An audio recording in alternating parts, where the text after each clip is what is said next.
Une zone fermée, bienvenue à Bolshoï-Kamen.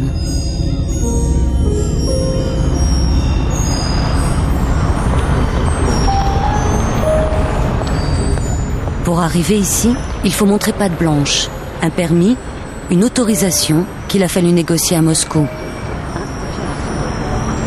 Car Bolshoï-Kamen abrite la flotte des sous-marins nucléaires russes, ou plutôt ce qu'il en reste. Zvezda, c'est le nom de ce chantier naval militaire. Zvezda, cela signifie étoile. Le chantier ressemble aujourd'hui à une gigantesque casse.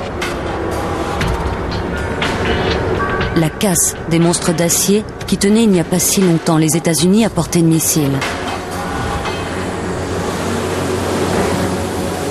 Depuis la signature des traités START 1 et START 2, les accords bilatéraux portant sur la réduction des armes nucléaires aux États-Unis et en Russie, les sous-marins porteurs de missiles balistiques sont condamnés à la casse.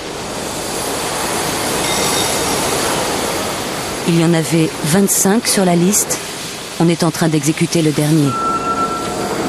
Ce chantier existe depuis 1955. Jusque dans les années 90, 5000 ouvriers travaillaient pour améliorer, moderniser les sous-marins de la flotte de guerre russe du Pacifique. L'usine ne fonctionne aujourd'hui que pour le démantèlement. Il n'y a plus qu'un millier d'ouvriers. Nikolai Nikonienko a mené toute sa carrière d'ingénieur ici. Cela fait 40 ans qu'il est au service des sous-marins de Zvezda. Pour moi, chaque sous-marin a un visage. Pour un étranger, c'est juste un tas de métal. Mais chaque sous-marin a été construit par un millier de personnes. Et puis des centaines d'hommes ont navigué à son bord pendant des années. C'est comme une créature vivante, une créature qui est maintenant en train de mourir. En fait, ce sont des constructions trop complexes et trop dangereuses.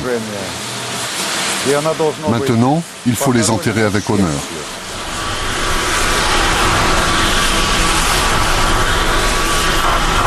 Ce matin, les ouvriers sont dans les puits de lancement de missiles. Ils doivent découper les bases de ceux qui supportaient les armes. Bien sûr, les têtes nucléaires ont déjà été démontées ailleurs.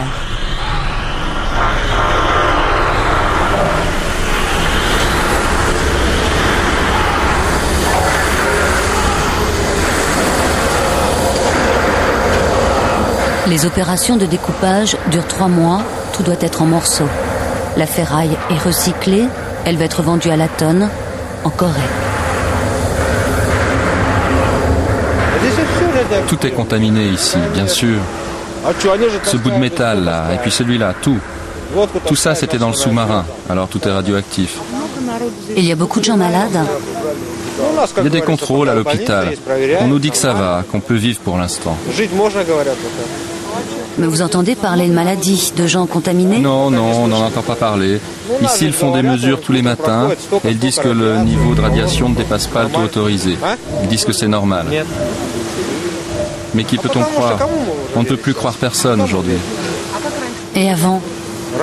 Avant, c'était fermé. On changeait d'uniforme chaque semaine. Maintenant, on doit les porter pendant au moins 6 mois. Qu'est-ce que tu leur racontes, toi? Tu n'as pas besoin de leur dire tout ça. Et alors? À bord d'un sous-marin comme celui-ci, un engin de type Delta qui a 25 ans, il y a 350 kg d'uranium, dont 70 très enrichis. Il a été déchargé des réacteurs, il est stocké quelque part, on ne sait pas où. À Zvezda, on manque cruellement de lieux de stockage spécialement conçus pour du combustible irradié. Rien n'a été prévu et le danger est là.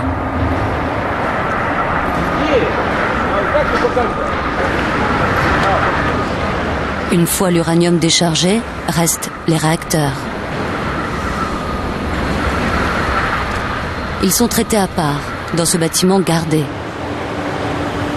Ce sont les pièces les plus contaminantes de la carcasse du sous-marin, car le cœur contenait le combustible, le liquide de refroidissement, des tonnes de liquide radioactif qui circulaient dans ces tuyaux. Chaque pièce de métal peut être contaminée. Mais les ouvriers travaillent ici sans protection particulière. Pas question de découper, le bloc doit rester entier, les hommes doivent le fermer, l'aménager pour le faire flotter et le remorquer en mer.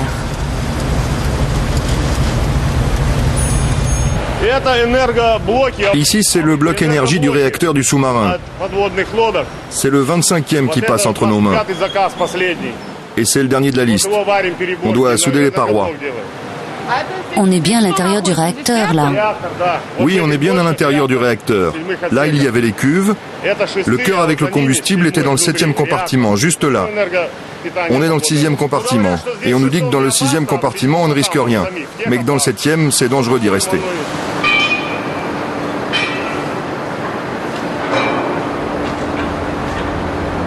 Des femmes balayent pendant des heures la poussière des réacteurs nucléaires.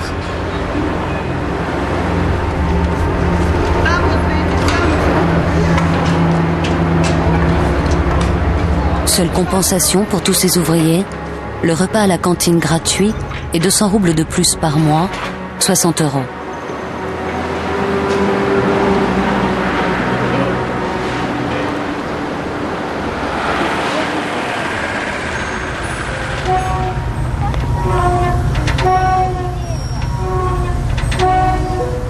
La ville, Bolshoï-Kamen, à l'âge du chantier.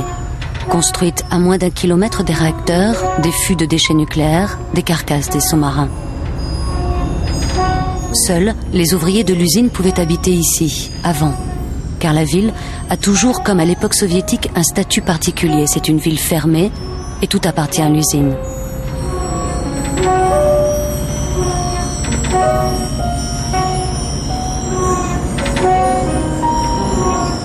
Bolshoï-Kamen est habité majoritairement par des ouvriers à la retraite qui n'ont jamais eu les moyens de quitter la région.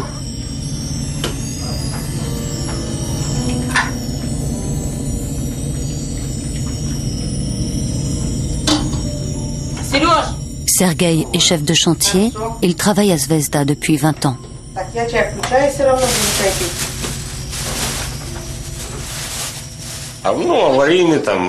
C'est sûr, il y a eu des avaries, des fuites de liquide radioactif par terre à l'usine. C'est pour ça que les Américains et les Japonais ont donné de l'argent pour construire le centre de traitement et de stockage. C'est bien parce que ça sert à quelque chose. Avant, comment on faisait? Le liquide radioactif, il partait directement, on le chargeait sur le tanker et tout était déversé là, au pied de l'usine. Il y a eu quelques tonnes, 80, 100 tonnes. C'est rien dans une mer aussi grande.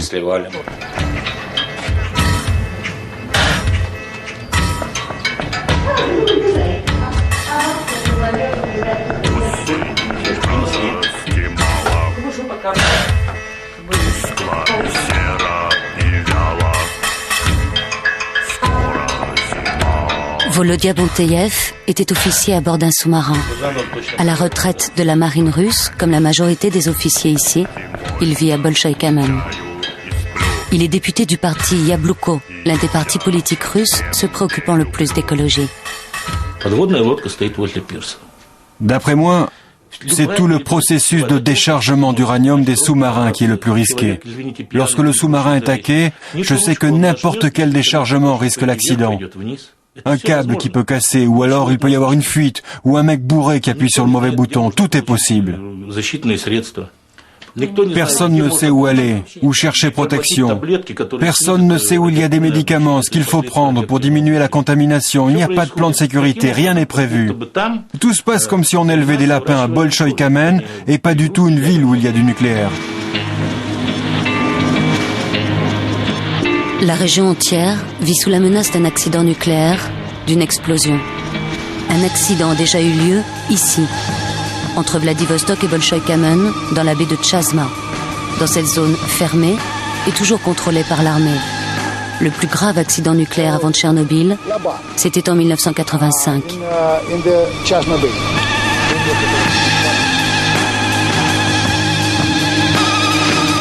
Ici, un réacteur a explosé lors d'une opération de déchargement d'uranium. 18 ans après, le site n'a toujours pas été décontaminé.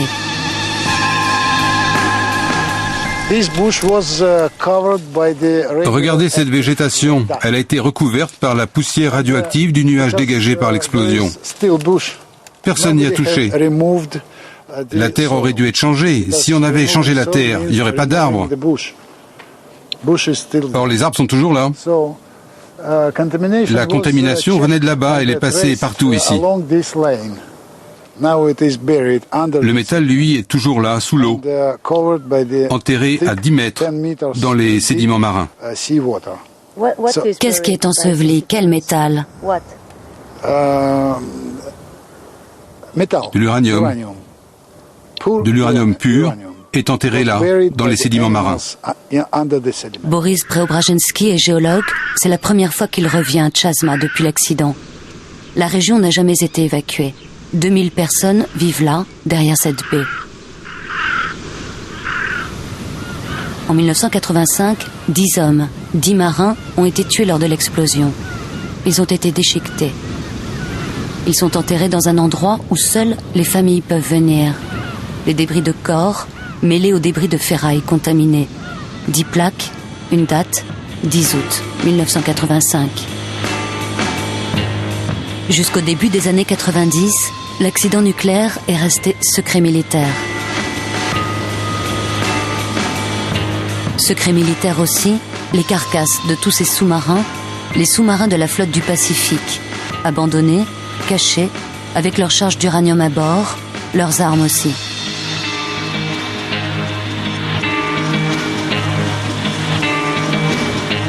Autant de bombes flottantes que personne n'a désamorcées. La région entière est toujours à la merci d'une explosion.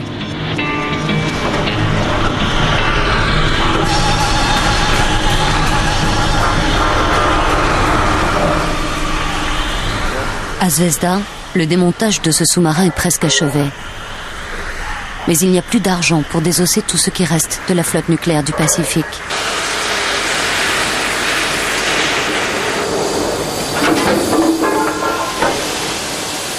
La menace est claire, évidente. Ce que demande la Russie, c'est de l'argent, des dollars. Les dollars du nucléaire pour démanteler les derniers monstres d'acier.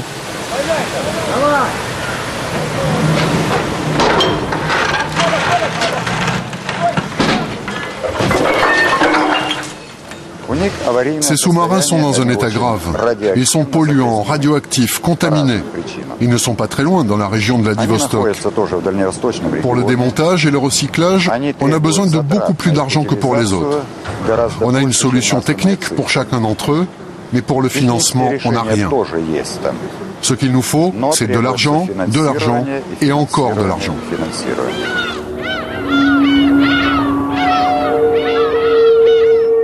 L'état des lieux du désastre ne fait que commencer. La Russie se déclare impuissante. L'aide internationale arrive. En 10 ans, près de 20 milliards de dollars ont été débloqués. Mais combien de dollars ont été réellement utilisés pour la décontamination, le retraitement des déchets, des lieux de stockage sécurisés? La question reste entière. Alors on pourrait peut-être dire que ce reportage symbolise à lui tout seul la déchéance de la Grande Russie. Alors là, on est exactement dans la folie des hommes, quoi. Genre voilà, au nom du désarmement bilatéral qui était souhaitable et essentiel à la fin de la guerre froide entre les États-Unis et la Russie, la manière dont l'armée russe a géré son arsenal militaire et notamment ses bateaux, ses cuirassés, ses croiseurs, peut-être même ses porte-avions, je ne sais plus, mais en tout cas ses sous-marins, encore chargés pour certains de missiles, d'ogives nucléaires, etc., les abandonnant dans un endroit qu'on considère étant une décharge et tout, alors que des hommes y vivent, des hommes travaillent dans ce coin-là, qu'il y a une flore, il y a une faune, etc., au mépris de la nature, avec une cruauté, une violence, ouais, c'est ça, absolue, quoi. On jette ces bateaux dans un endroit. Alors moi, ce reportage m'avait vraiment effrayé. Je vis la poubelle de l'armée, la poubelle de la guerre froide et tout. Voilà comment on résout le problème de la guerre froide en envoyant une autre guerre, une guerre bactériologique, une guerre chimique, une guerre biologique, etc. Dans un endroit où on considère que l'être humain est rien d'autre moins qu'un rat, quoi, dans lequel on met une décharge à proximité comme ça dans l'eau. C'est vraiment un reportage effroyable et en même temps extrêmement édifiant sur un autre aspect de l'homme, quoi. Son mépris absolu son mépris absolu de la nature qu'il a vu naître, de la nature qui l'aide, de la nature qui lui permet de grandir, de puiser ses forces, son intelligence, sa curiosité. Ben voilà, de temps en temps, voilà comment on lui répond, on lui crache à la gueule à la nature. Et là, vraiment, en plus c'est l'armée. Voilà. Et ce qui est terrible, c'est qu'à un moment, il y a un ouvrier qui témoigne, il le dit, et son pote qui est irradié comme lui, qui vit dans les mêmes conditions que lui, il dit tais-toi, parce que voilà, notre vie c'est peut-être de la merde, mais c'est la seule qu'on a. Donc si tu te tais pas, on va se faire virer tous les deux, et notre misère est terrible, elle le sera encore plus si on n'a pas ce travail. Donc ces gens-là travaillent juste dans l'espoir de bouffer, de passer une journée de plus, quoi, sans aucune autre aspiration que de survivre, qu'une journée en chasse une autre, etc. Et que, voilà. Après tout, ce type, il parlait, il dit, bah, virez-moi, de toute façon, je suis un condamné à mort potentiel. Donc, que vous me viriez maintenant ou que je meurs demain ou aujourd'hui, c'est pareil. Et voilà, l'homme, l'instinct de survie très fort, qui dit, non, parle pas, c'est le seul boulot qui nous reste pour nourrir notre famille. Sa famille qui elle-même est condamnée à développer plus tard, sans aucun doute, on parle de l'amiante et tout. Il est terrible ce reportage. Ouais. Je vous propose de terminer sur une note un tout petit peu plus souriante. On en a besoin, hein. Il faut de toute façon terminer sur cette note-là parce que c'est dans le bonheur, dans l'espoir qu'on puise les forces pour pouvoir se battre. Donc terminons pas là-dessus, montrons aussi des reportages comme vous l'avez fait tout à l'heure avec ces Danois là, ces marins danois et tout. Voilà, l'homme il est aussi capable de ces choses-là. Donc je suis ravi de découvrir avec vous le prochain reportage dont je ne sais rien puisque je vous ai coupé la parole, mais je vous écoute. Eh bien, vous allez rencontrer des Suisses allemands, direction la Bretagne, et vous allez voir que pour eux, ils avaient un rêve, c'est devenu réalité. Je vous en dis pas plus. D'accord, j'envoie.